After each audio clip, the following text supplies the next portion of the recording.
ایک شخص کا ایک کھجوروں کا باغ تھا۔ اس باغ میں ایک کھجور کا درخت ایسا تھا جس کی کھجوریں باقی سب کھجوروں سے بہترین تھیں۔ باغ کے ساتھ ایک مسکین کا گھر تھا۔ اس کھجور کی شاخیں اس مسکین کے گھر میں بھی جاتی تھیں۔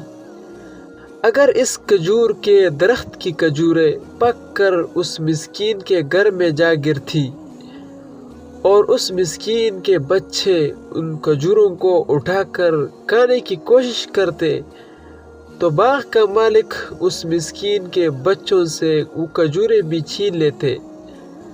ایک دن اس مسکین نے تنگ آ کر رسول اللہ صلی اللہ علیہ وسلم کی خدمت میں عرض کی کہ باغ کا مالک ان کے بچوں پر ظلم کر رہا ہے، اور تمام ماجرا رسول اللہ صلی اللہ علیہ وسلم کو سنایا۔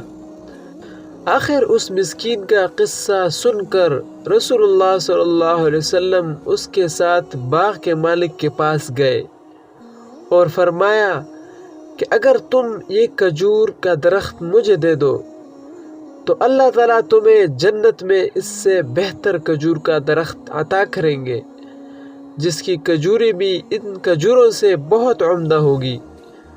مگر باغ کے مالک نے جواب دیا کہ میرے تمام باغ میں یہی ایک کھجور کا درخت ہے جس کی کھجوریں باقی تمام باغ سے عمدہ ہے، یعنی میں یہ درخت نہیں دے سکتا۔ جب رسول اللہ صلی اللہ علیہ وسلم اور باغ کے مالک کے درمیان گفتگو ہو رہی تھی تو ایک اور شخص یہ تمام گفتگو سن رہا تھا۔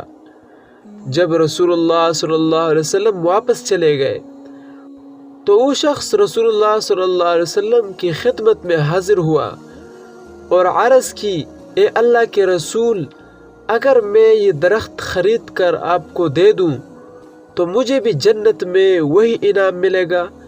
حضور صلی اللہ علیہ وسلم نے فرمایا، ہاں، تیرے لیے بھی وہی انعام ہوگا۔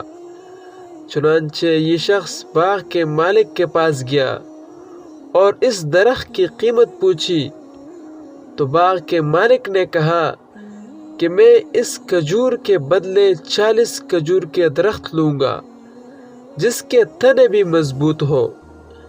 اگر تم مجھے اس قسم کے درخت دے دو تو یہ درخت میں تمہیں دے دوں گا۔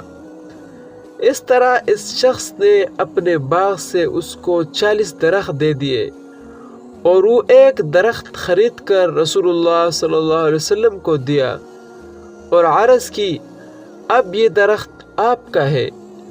حضور صلی اللہ علیہ وسلم نے اس درخت کو لے کر اس صحابی کو دیا۔